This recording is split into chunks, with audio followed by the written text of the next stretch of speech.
Bismillah, alhamdulillah, wassalatu wassalamu ala rasulillah. Allahumma ighfir li kulli man 'allamani harfan. Qamat talamizatu ta'ziman lahu deb keladi. Mabdal qiroatda o'quvchilar ustozni hurmatlash uchun, ulug'lashlik uchun o'rinlaridan turishdi keladi. Mana turishlik ish harakati nima uchun bo'ldi?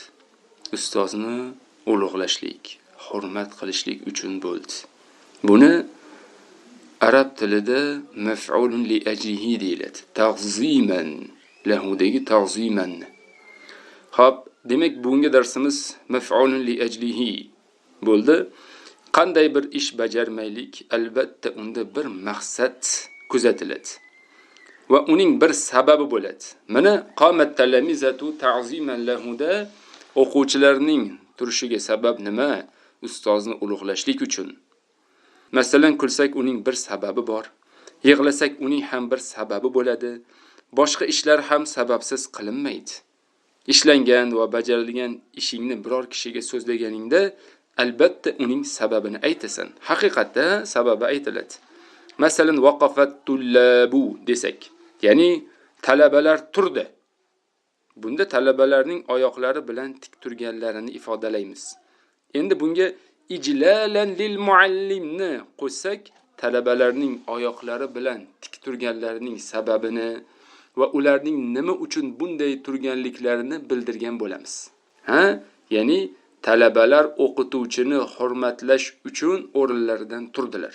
Ya'ni biron bir ish harakat bajariladi, masalan, turishlik ish harakati bajarildi, nima uchun ekanligi, nima uchunligi kelsa undan keyin u maf'ulun li ajlihi bo'ladi.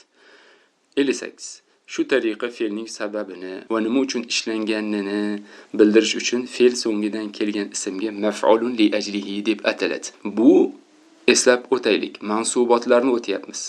Nasb. Yuqoridagi misoldagi ijlalan ismi vuquf fe'lining sababini ko'rsatganidan maf'ulun li ajlihi bo'ladi. Tanbih. Maf'ulun li ajlihini bilish uchun fe'lning oldiga lima nima uchun savolni qo'yish kerak. Shundan oson bo'ladi. Masalan, talabalar o'rnidan turishdi. Nima uchun? Ijlalan, ulug'lashlik uchun, hurmatlash uchun. Xo'p, agar shunga javob bo'lishga yarasa, o'sha ism maf'ul li ajlihi bo'ladi. Masalan, yuqoridagi misoldagi fe'lning oldiga lima qo'shib, lima waqafat tullabu.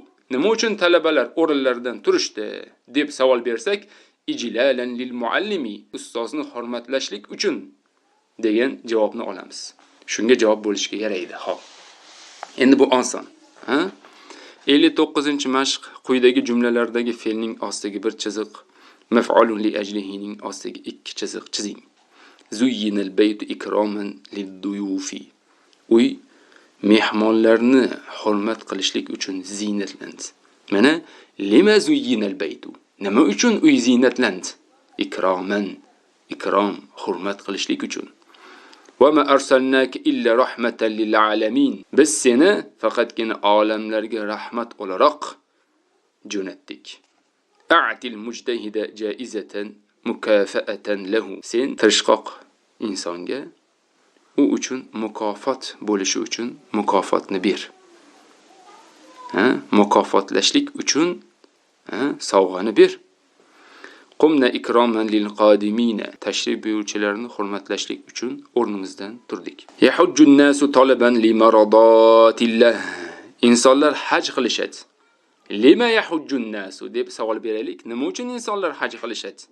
Allohning roziligini talab qilishlik uchun mana. Talaban. Yukarramul aqilu i'tibaran li aqlihi la hizran min sakhatihi. La hizran min sukhtihi. Aqli insonni aqlini e'tiboriga olib hurmat qilinadi. Uni g'azabidan ehtiyot bo'lishlik uchun emas.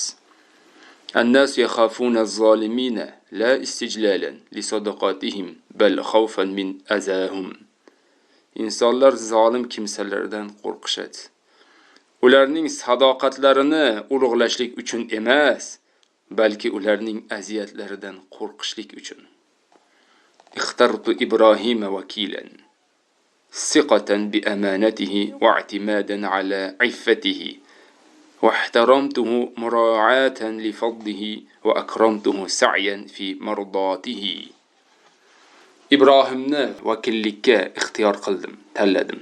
Nima uchun? Uning omonatiga ishonishlik uchun va uning iffatiga suyanishlik uchun va uni fazlini rioya qilishlik uchun hurmat qildim va uni roziligida sa'y harakat qilishlik uchun hurmat qildim. Shattana bayna man yusafika ittiraran ilayka va man yusadiquka hubban limazayaka.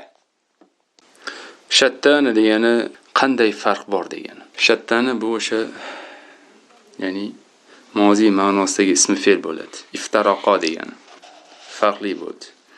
Ya'ni senga majbur bo'lishlik uchun, majburan musaffo seni sof qiladigan insonning orasi bilan, seni soflovchi insonning orasi bilan va seni xususiyatlaringni yaxshi ko'rib, seni tasdiqlaydigan kimsani orasida farq bor. Farq bor. Zaba qalbi shafaqatan ala hazal faqiri. Qalbim zaba degani erib ketdi degani. Ana shu faqirga shafqat qilgan holda. La taf'alul khayra riya'an. Yaxshilikni riyo uchun qilmanglar. Yukafa'ul mujtahidu tanshitan lahu. Mana tirishqoq odam uni faol qilishlik uchun, faollashtirishlik uchun mukofotlaniladi. O'zi maf'ulun li ajlihini bilib olaylik. Maf'ulun li ajlihi yuqorida ko'rdik. Ijlalan keldi. I'tibaron keldi, ikroman keldi, mastari keladi. Eslab qolaylik. Mastar keladi. 60-mashq quyidagi jumlalardagi maf'ulun bihiga bir raqam, maf'ulun mutlaqqa 2 raqam, maf'ulun li ajlihiga 3 raqam qo'yib ajrating. Ihfaz vatanaka hifzan wa sunhu sawnan qiyaman biwajibihi wa ri'ayatan li haqqihi bo'lsa kerak. O'zi lug'atini yodlashimiz kerak aslida. Lug'atini bitta ko'rib chiqaylik. Zuyina zinatlandi, ikroman hurmatlangan holda. Ma arsalnaka sizni yubormadik. Mukafaatan lahu unga mukofot bo'lgan holda. Lil qadimina keluvchilar uchun. Hajja yahujju hujja. O'sha haj qiladi qil. I'tibaron e'tiborga olgan. La hizron ehtiyot bo'lingani uchun emas. Suxtun g'azab. Lastijlalan jalb qilish uchun emas. Azahum ularning azorlari siqatan ishongan holda. I'timadan suyangan holda. Ala iffatihi uning iffatiga muraatan rioya qilgan holda.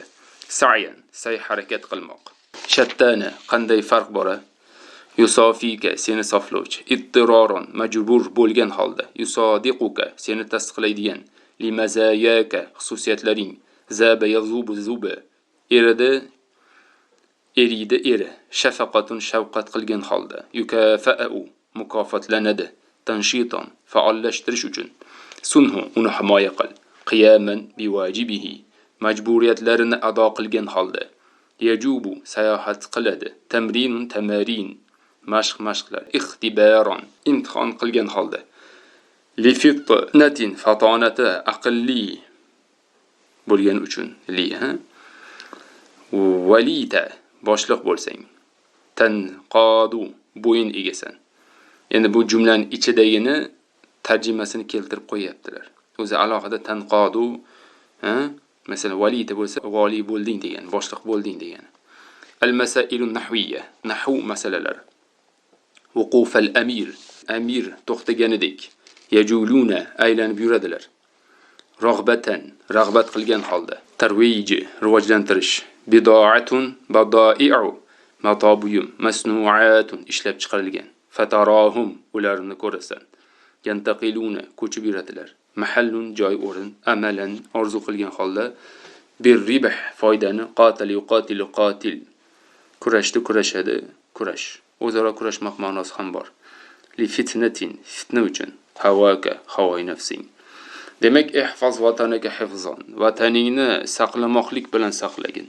Va sunhu sawnan qiyaman liwajibihi. Va uni majburiyatlarini ado qilgan holda saqlagin. Va riayatan li haqqihi va uning haqqini rioya qilgan. Ya'ni sawnan va hifzon bu yerda maf'ul mutlaq bo'lyapti. Fe'lni o'sha mastari keltirilyapti. ya'ni uning haq-huquqlarini ado qilishlikda saqlagan va uning haqqini rioya qilishlikda saqlagan.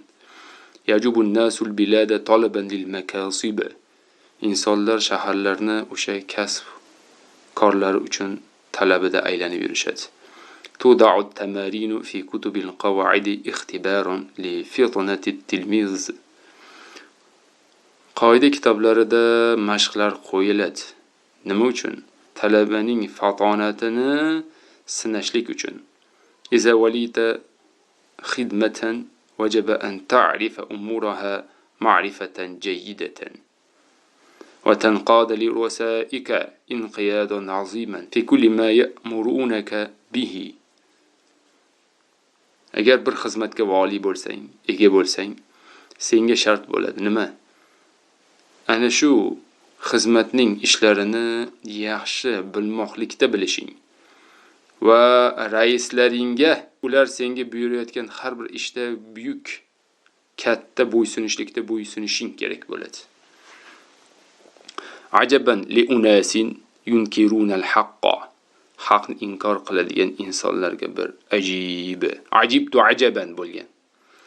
Araftu al-masail an-nahwiyyata kull al-ma'rifati. Nahwi masalalarni barchasini bilishlikda bildim. Waqafa wuquf al-amir. Podshohning turgani kabi turdi. Amirning turganidek turdi. Yuqorida o'tdi. Waqafa wuquf al-amir, amirning to'xtaganidek to'xtadi. التجار يجولون في البلدان المختلفة رغبة في ترويج بضائعهم ومصنوعات بلادهم، فتراهم ينتقلون من محل إلى آخر أملا بالربح. قاتل هواك إذا دعاك لفتنة، قاتل هواك هناك كل قتال. Xo'p, tijoratchilar har xil shaharlarda aylanib yurishadi. Nima uchun? O'zlarining matolarini rivojlantirishlikni rag'bat qilib aylanib yurishadi. Rag'bat qilishlik uchun va o'zlarining shaharlaridagi ishlab chiqarilgan narsalarni rag'bat qilib har xil shaharlarda aylanib yurishadi. Ya'ni o'sha o'zlarining shaharlarida ishlab chiqarilgan narsalarni o'sha sotishlikda har xil shaharlarda aylanib yurishadi. Keyin o'zlarining matolarini rivojlantirishlik uchun. Fatarohum demak sen ularni bir joydan boshqa joyga ko'chib o'tganini ko'rasan. Amlan bir ribh. Nima uchun? O'sha foydani ko'zlab, foydani umidida. Qotil demak havoy nafsing qachonki seni bir fitnaga chaqirsa, unga qarshi jang qil. Va ana shu yerda esa to'laqonli kurashish ila kurashgin. Demak, bunga dars shundan iborat ekan. Vallohu a'lamu bis-sawab.